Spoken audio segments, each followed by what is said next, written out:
I've learned again in my life this past week the truth of this statement. There is no peace except the peace of God. And if we can simply accept that fact, that we can't find peace or happiness anywhere else, then we can save ourselves from all this misery. And I think everybody has some misery in their lives. Maybe it's just to what degree. We're kind of on a continuum, of the degree of misery. But I know for my own healing right now in my life, there's some things I don't have in my life that I think would make me happy. And I think one of the reasons I don't have them in my life right now is for a deeper healing that I can experience, to know that those things aren't my anchor for happiness or peacefulness, if you know what I mean.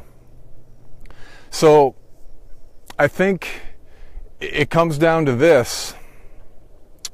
There's nothing out there that can make me happy or fill me with peace. But I forget that.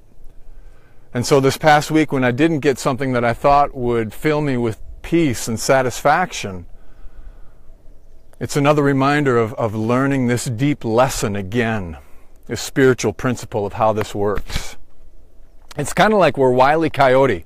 Those of you who are old enough to remember the cartoon where he's always chasing the roadrunner, Maybe thinking that if he catches the roadrunner, then he'll be at peace, then he'll be happy. And I think all of us are like that to some degree or another. We're chasing things out there that we think will give us the peace that will satisfy our souls, but nothing out there can. So I don't have the exact how-to for you this morning, because I'm still growing in this and still learning it myself. And is there anybody out there who can identify with this? But it comes back to something about awareness and about consciousness and about allowing and about letting. So there's some passages of Scripture that talk about this peace that I'm reflecting on.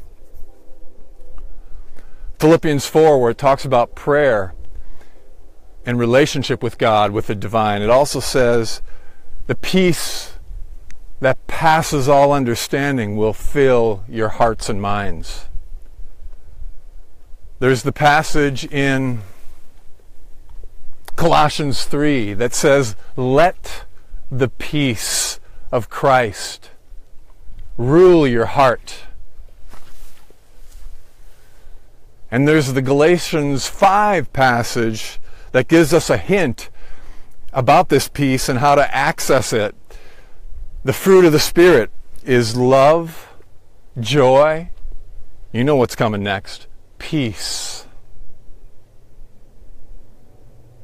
And it's not out there. It's already within. And that's why I miss it so often in my life. There's a phrase that says this, I heard. It says, the ego says this. When everything falls into place, then I can be at peace. But the Spirit says this. When I'm at peace, then everything falls into place. That's it, isn't it? That's it.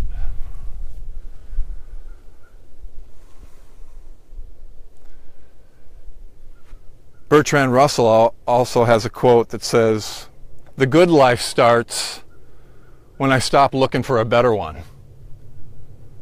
So I want to offer you today this reflection on peace, and maybe to shift your awareness that you already have it. It's already within. We already have it in God, but we're looking out there so we miss it.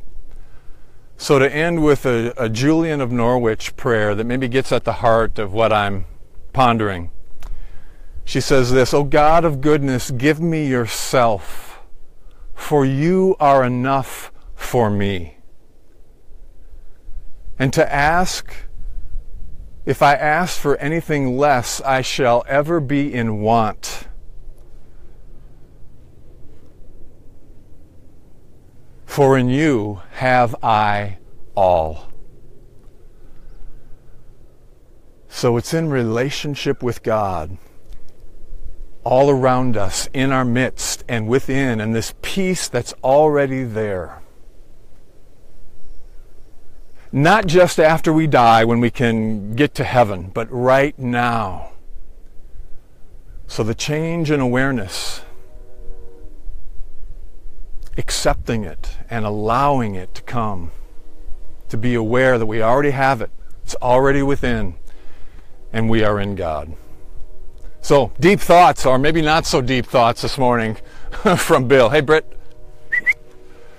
So take what's helpful, huh? And leave the rest. And until next time, this is the key phrase in this context, isn't it? May you live all the days of your life.